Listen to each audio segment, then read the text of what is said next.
Welcome to Justin's House of Bourbon, and something that I have been very excited for, that we've been talking about and buzzing about as the Bourbon Lore team, is to be able to have the opportunity that we have today of sitting down with two good friends of the Bourbon Lore family and an individual that has not only grown up in Kentucky, but has been a part of a legendary family that we know and love as enthusiasts and fans in the American whiskey world.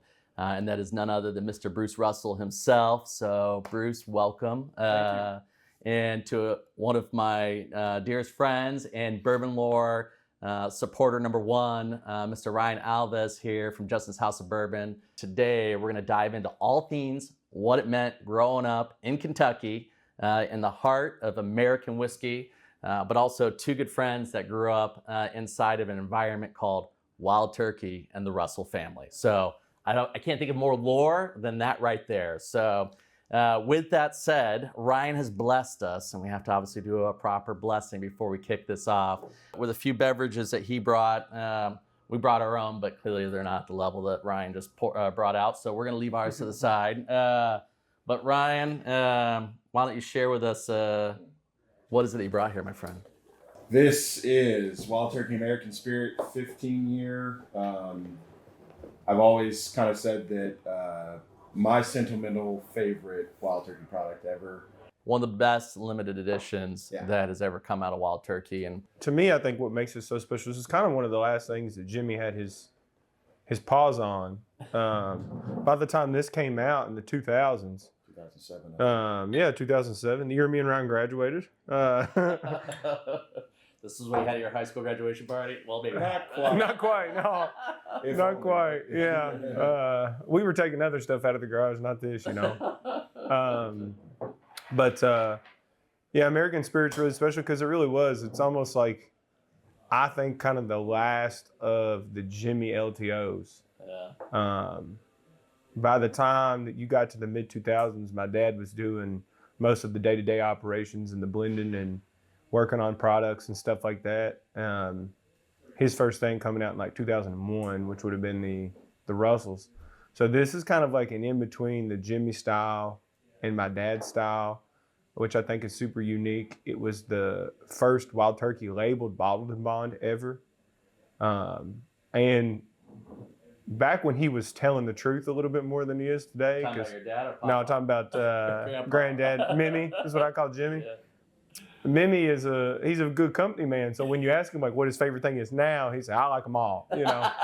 But back when he was traveling, you could get him at a bar and he had 2 or 3 in him. A lot of times he would say his favorite was American Spirit. And this is a really special pour for a lot of reasons. It's one that I've shared with Jimmy before I even got started. It was a product that came out right when I was kind of beginning to understand what my family did. All the way to, I remember a few years into my career, me and Dad sat at a place called Hardwater in San Francisco with Dave Pickle the day before he passed, and had a pour specifically of American Spirit with him. Had the fried chicken there at Hardwater. It was kind of a thing that we always did for the San Francisco Whiskey Fest, and it's just a super special product for a number of reasons. And I think, you know, there's a reason why Jimmy said it was his favorite, and I think for him, this is kind of the last thing that was wholly his own, you know. When you have an opportunity to sip on something like this and you share what you just shared, I love that because it's not only to me like I'm enjoying this expression. I mean, obviously the flavor profile, the aroma, it's beautiful, but you can't help but go back and have these, you know, unique kind of, you know, memories that start to come in where you envision yourself in certain places or moments in time. And I think that's a beautiful thing. You know, like when I was sitting here listening to you share that, all of us can resonate with the fact that there's moments in each of our journeys where certain people, certain family, and certain places really meant something to us that kind of shaped a little bit about who we are and return, you know, where we're at today. So I really appreciate you sharing that, Bruce. I haven't had a chance to spend too much time with your dad, but I'll say like every time I'm there, you know, Grandpa Jimmy is like a full spirit of love. Like that guy is, I mean, from, you know, he's 90 years old today.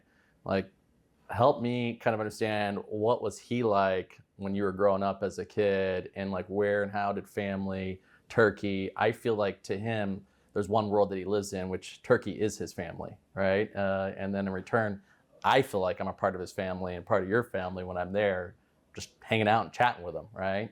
It's a really interesting thing, and it's funny because Ryan's actually got to see this because he grew up with my family. He's my best friend growing up. It is his whole life, but who he is at home is very different than who he is at work. At home, he plays this kind of tough, paternal figure. He's the chief and we're the Indians, or he's the man in charge. Yeah. And he's really quiet, pretty stern. He's a guy that will give you like life lessons and stuff. But like when I was growing up, if I didn't play well, if we was playing football and I didn't play well, he'd let me know. He said, you didn't try hard enough, or, you missed this block, or, he'd let me know. He's always been like that. So growing up, I always, when you live in Lawrenceburg, working at a distillery is nothing special. Ryan had family that worked at the Hoffman distillery. A lot of my family worked at Wild Turkey.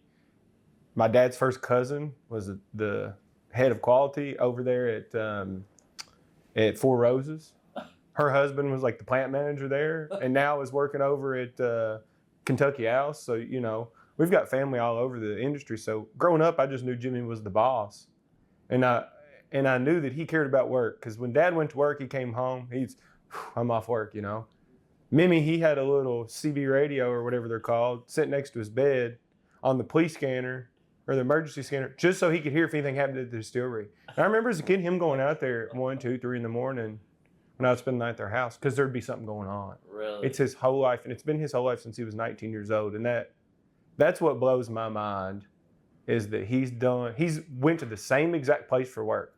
We're at the same location since 1954 all the way today. He's gone there first thing in the morning. For a long time, he'd be the last one to leave. When I was growing up, he wore a suit every day to work. He'd be checking proofs off of steel, or, running around and in warehouses and stuff wearing a suit. He doesn't do that anymore, because that's not really what master distillers do anymore. But the dedication that he has and the love that he has for our distillery, I think, is unmatched. Now, there's a lot of people that made a lot of good whiskey. Like growing up, I just thought all these old people were boring when we'd be at whiskey events. But I was lucky enough, a lot of Jimmy's buddies would be Parker and Elmer and Booker and their kids or their families. And I think a lot of those men made whiskey at that level. Right. But man, I don't know anybody that loved what they do. And I think you would hear those distillers say that, like, Jimmy's crazy.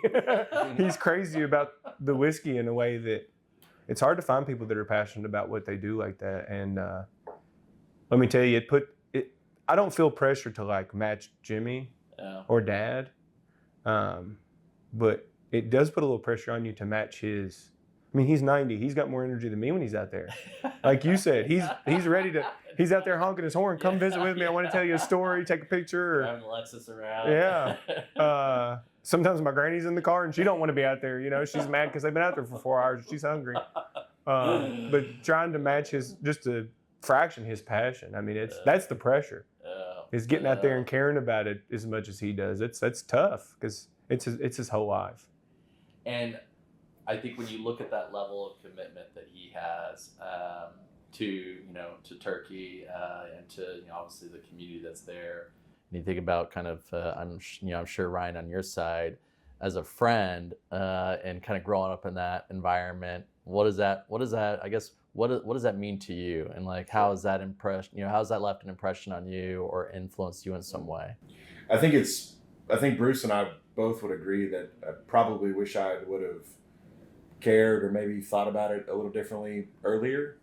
Like we kind of sort of hit where we understood a little later in life, which was fine. So growing up in Lawrenceburg, you talk about dedication to the Wild Turkey family. I think his dedication to Lawrenceburg and Anderson County is just as impressive.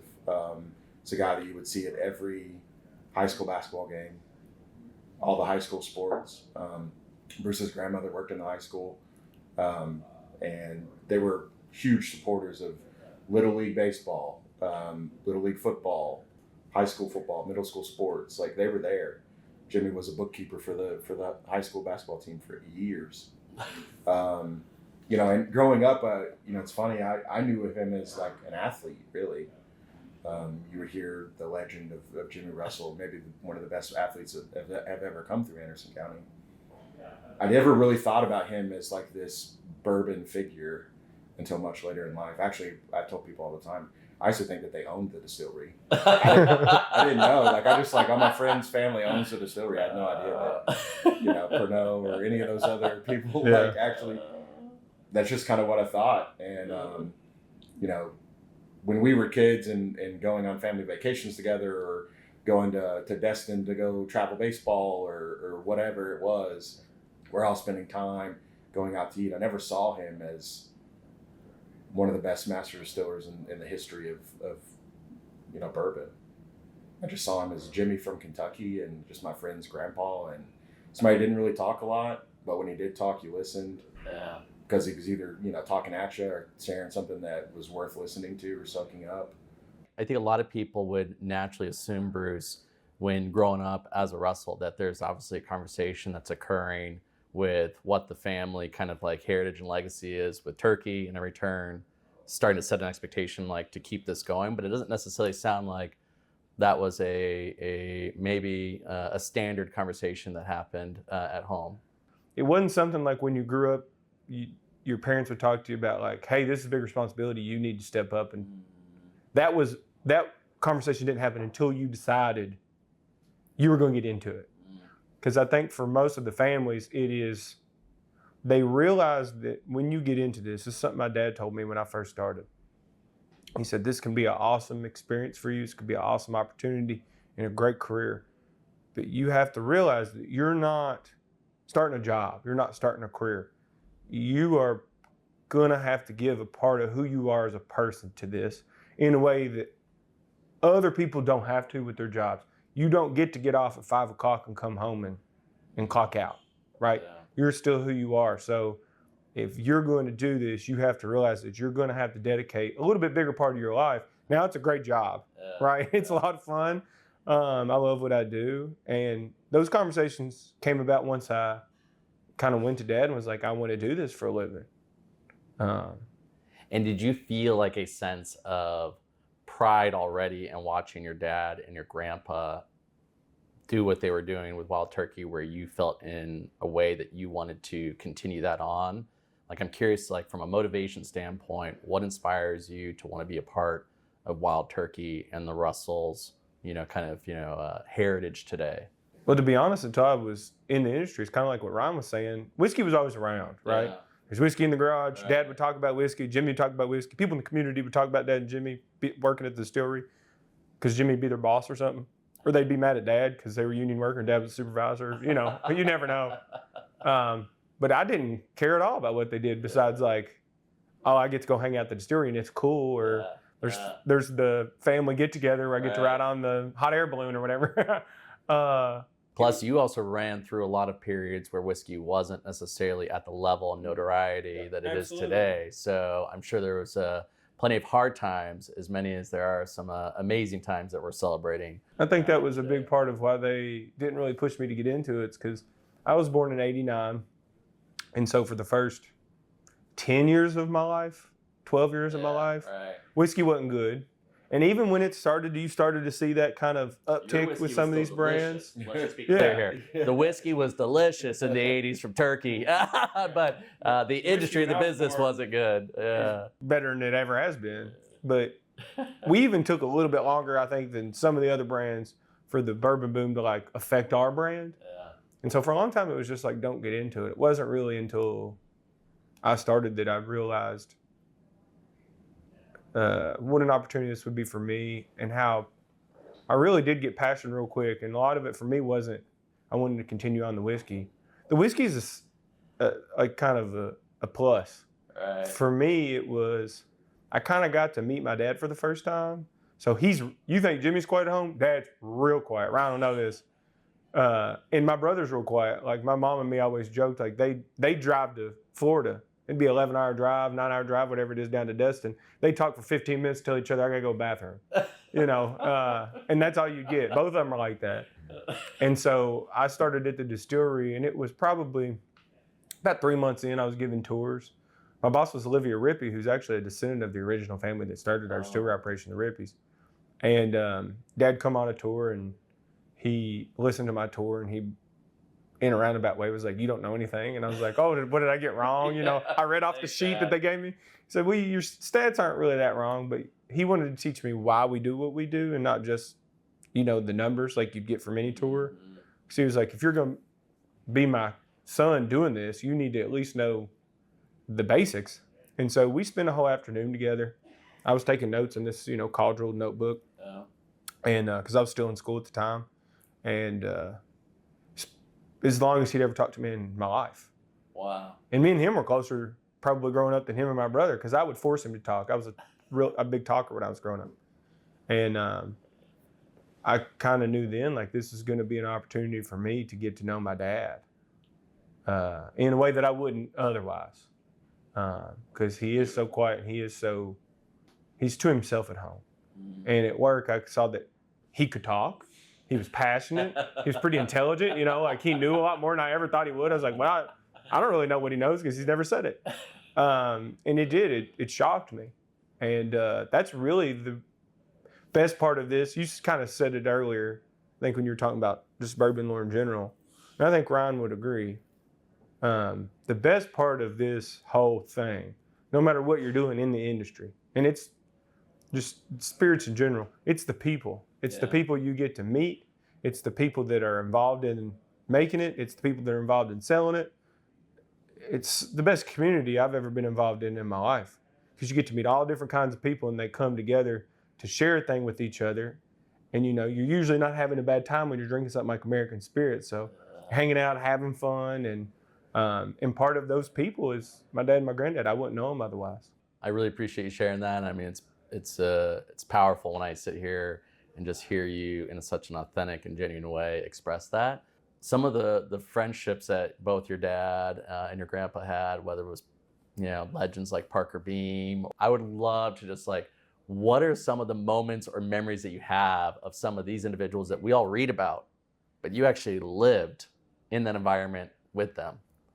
It's I mean, I was a really young kid. You know, we'd be running around like the Bourbon Fest, and there'd be like a lot of the little kids like Freddie, or there'd be, you know, some beams running around, me and whoever else. But it's more just about like who they were. Like, you know, you can almost see it reflected in their whiskey. Like Elmer was a very quiet guy, almost like what Jimmy would call like a meek, gentle guy. You know, soft spoken, wasn't a big drinker like, you know, Jimmy and Booker were big drinkers. And we're talking about Elmer T. Lee. Yeah. And Parker, I mean, Parker would rather be at his farm than he would be at the distillery. That's what I remember with him. He loved tinkering out at the farm. He actually reminded me a little bit more of my mom's dad, who's a farmer. And Booker, he's big and loud and aggressive in nature, just personality-wise. Sweared a lot, you know, kind of like his whiskey. It's big, it's in your face. And Jimmy it's kind of somewhere in between. I think Jimmy, more than almost the rest of them, Jimmy loved being the showman. Jimmy loves being the center of attention. He loves being in a room with people. He loves kind of, in the way like an old Southern preacher, or, you know, when you see movies about the old American West, and there's always that snake oil salesman that comes in on his little trolley, and he's selling all his tinctures and whatnot that's going to cure your arthritis and your baldness and all that. And it's a one cure-all. Jimmy's kind of was that way. He'd sit in a bar and he'd hoop and holler and have people around him, and they were characters. Each and every one of them was their own unique character in a way that we don't find as much anymore. And I get it, because when money gets involved, because back then nobody's making money, you know, in the 80s and 90s. Now that there's money in these big companies, and there's media training involved, and, you know, you want to represent your brand in a proper manner for today's environment.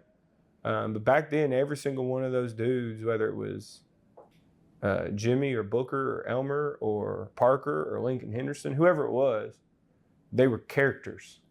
And I think that's one of the most fun parts about our industry, because when you meet a whiskey character, it's fun. Like if you get to go and meet Freddie Johnson, or you meet Bernie over at Heaven Hill, or Stephen Fontaine over at Yellowstone, like these just very unique, great ambassadors for the brand. But all those distillers were like that. The two of you are living in the heart of American whiskey. You've grown up here.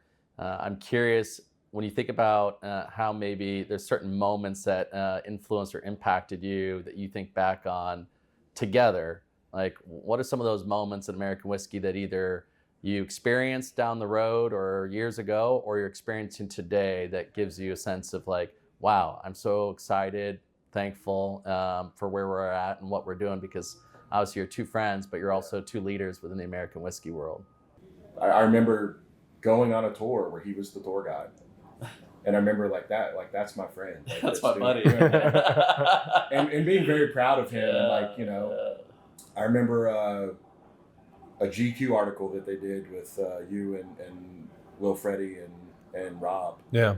And I remember you bringing me a bottle of Little Book home that you all opened at that photo shoot and magazine thing. And just remember reading that and just being like so proud. And I still have that bottle today. And I remember having this for the very first time. It was a huge moment for me. I never had limited edition whiskey, and I got to have it with Bruce and Eddie at Eddie's house. And your dad had this cork that he had that was obviously broken, but he had wanted to preserve it, and he had fixed it in with like a toothpick and kind of wedged it in. And I think we ended up killing the bottle. He wouldn't have much of it left. You could tell it was up in a cabinet. It wasn't just out. And I remember Eddie was very specific about the way that this cork was in there. And I remember Bruce just ripping it off. It broke. And I remember he'd be like, damn it. I told you, and just this very funny moment. But I remember having this for the first time and never having whiskey like that before. Not understanding, we used to drink 101 and chase it with Mountain Dew. That's what we did when we were kids, right?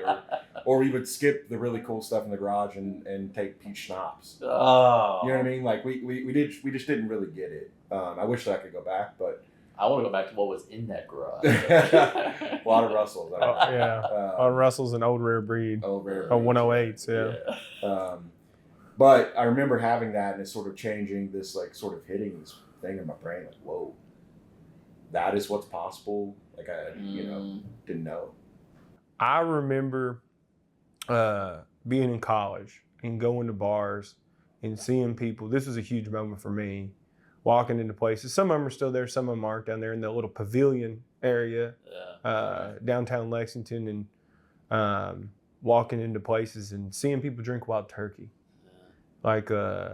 We're here at Justin's. I remember meeting Sloan for the first time at Parlay, and I think they had a Russell single barrel that we poured and drank, and meeting him and being oh, people drink this stuff, that's so cool. Because I knew people drink 101 and stuff, but to see people when you're in your 20s and seeing people that you're oh, that guy is interesting, he's cool, he knows a lot about whiskey, and for them to choose the product that your dad makes, that was a light bulb moment for me. Oh, wait a minute, this is kind of cool.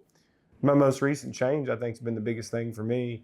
And I think it's not just me. When you see the next guard of folks, right. And we're all kind of, whether they're all in technically the same generation or not, but you have seen this next kind of makers of things. Right. Whether it's people with new brands, like the folks down there at Holiday. I mean, I know it's not, there's history to it. But, or our buddies up at Starlight, what they're doing, the young guys just having fun. To Freddie over at Beam, who's my age, peer of mine, Elizabeth over at Woodford and Brown Foreman, me at Turkey, and there's a million of us. And seeing these new people and their kind of takes on what whiskey should be, it's really exciting. And getting to be a blender at Wild Turkey, it's a dream come true. And then the product we got sitting over here, was probably the biggest thing for me. A chance for me to have my name on a label, a chance for me to work with my dad and my granddad. Because I've told a lot of people, I think I mentioned this at the Generations dinner, which he was at. You know, of course he is. He's my best friend. But I always knew, well, not always, but I knew for the past like handful of years, I'm probably going to get a chance to work on something with Dad. Right? I never in a million years thought I'd get to do something with Jimmy, because he's not as active in the blending and making, you know. I mean, he's going to be 90 this year, been there 70 years. He deserves his roses, you know, to hang out and shake hands, kiss babies and sign bottles and joke at people. But to get the chance to like pick out whiskey for him and have him sip it and him give me notes, which most of which aren't positive, you know, when you're working with him, he's tough. And that's to have my name on a bottle with Jimmy and it not just be for show, right? Yeah. Jimmy's name's on almost every bottle, so my name will probably be on a bottle with Jimmy at some point because he's the guy that started almost all this. But to have my name on a bottle where I made the blend and Jimmy helped me make the blend, it's a dream come true. It's probably the most special thing that's happened in my career, and probably will be the most special thing that will ever happen in my career. Because my dad and Jimmy are heroes of mine, not necessarily because of the whiskey, even though like I think Jimmy's probably the best American whiskey maker ever. It's the blood, sweat, and tears they put into that distillery. When I was growing up, Dad didn't even have a first shift job. He was working second shift. He worked his way out of the union by putting himself through night school so he could get a college degree to get out of the union. Jimmy's been working there since he was 19 years old and raised a family while running the distillery in a way that nobody runs distilleries like this anymore unless you start one out of your basement or something. Because Jimmy was running this huge plant, and when you weren't master distiller, that's not a traditional term really, but you had the roles of today what would be the blender, the distiller, the plant manager, the head of HR, the union steward, the quality control person, the packaging person. You did it. There's a dozen people. Jimmy did that job. Now, it wasn't as big of an operation, but for him to do that, and 7 days a week, I mean, he'd be out there on the weekends when I was growing up. That's what makes me proud to be on a bottle with them. Bruce, that seriously, it gave me chills. Teared me up a little bit too. Thank you for sharing that. And I mean, that's I think the beautiful thing about what we aspire to be able to do as Bourbon Lore is to find these moments to ensure that those stories get shared, that lore gets shared, and then that level of authenticity and the fact that it's not just about collecting a certain bottle. It's not just about being able to pick up something for a good deal or to flip something. It's about being able to live in a way where American whiskey gets to be a part of our journey and in return influence the experiences that we have access to that create these memories and these moments that shape who we are. And that's as pure and beautiful and as real as it gets, I think, for any of us in life. I could say that I feel very fortunate in the Bourbon Lore journey that we have entered on to be able to have the friendships that that we've established with Ryan, and obviously being able to get to know you. I mean, David Jennings was slightly biased, but it's been a real gift, Bruce. And this piece right here, wow! Like as a fan of American whiskey, but more so somebody that loves living as an enthusiast in a way to where American whiskey is a part of my life, to hear what you just shared is what it's all about for individuals like me. So I know there's a lot of us out there that are like myself that are watching this and saying, thank you, Bruce. Like what you just shared is the reason why I love American whiskey and why I emotionally and personally feel proud to be a part of American whiskey through individuals like yourself creating expressions like this that are not just about a bottle. It's about something that to me is a way of life. So that was freaking beautiful. Ryan, top that and telling us about what this is. Just another, a moment that to me spoke to the I think the quick impact that he's made at Wild Turkey in his time there, and to see his mark and his touch with the actual product that's in the glass, whether it be an LTO or the next Master's Keep that's getting ready to come out, or some of the Russell's LTOs that are coming out, and just seeing him sort of have his thumb on it, and especially with an event, like we had an event that was around this bottle and the release of it, and it was a very historic event that night. They named the KDA headquarters after Jimmy Russell. There were people there in attendance of that dinner that people hadn't seen in 20 years. They don't come to these things. And to see people come and circle around the family, and then a big part of that was Eddie getting up and what I think was a very passing the torch moment in front of a lot of very, very old school, powerful kind of people in this industry, legends really, to see them kind of pass the torch to Bruce, which is really, really cool. He's the guy that got up and talked about this, not Eddie, not Jimmy, and that was really special for me. When you're sharing that, right, you can't help but think about how much there is, yes, a level of science, but the art and the beauty that goes into creating a true limited edition expression, that's truly lives up to the name of generations, right? So, Bruce, product-wise, share us a little bit, what is in this particular bottle that makes it not only special in its heritage, but in the actual expression itself? We had some stuff set aside, and the idea was me and Dad would kind of go on our own and look for barrels and look for liquid, and Dad had found some 15-year-old stuff from Camp Nelson. I'd found some 12-year-old stuff from out in there, and then me and him both really liked this 14-year-old stuff that we argued back and forth on who would get to claim it. I've heard him kind of jokingly give talks like, it's really mine. I just let Bruce have a little bit of credit. Because the 14-year-old's actually the base. And then we knew we wanted Jimmy's part of it to be a Jimmy thing. So Jimmy's 8 to 12-year-old whiskey. He doesn't like old whiskey. He doesn't like Russell's 13 really. Doesn't like hardly any of the Master's Keeps. I kept taking him this 11, 12-year-old liquid. Over oak, boy. Too old. Over oak. Woody. It is a blend of 9, 12, which was my stuff, 14, which kind of me and Dad together, and then 15, which is Dad's. And I probably have more say than anybody on the three of us, because if you see the proof, it's 120.8. It's the highest proof blend we've ever done at Turkey. I have to read this here for just for all of us here watching right now, and I think this is beautiful. It says, in our family, making bourbon isn't a job. It's a rite of passage, a skill passed down from father and grandfather to son. It's about knowing history, and in our case, knowing family and understanding the responsibility that comes with standing behind the Wild Turkey name.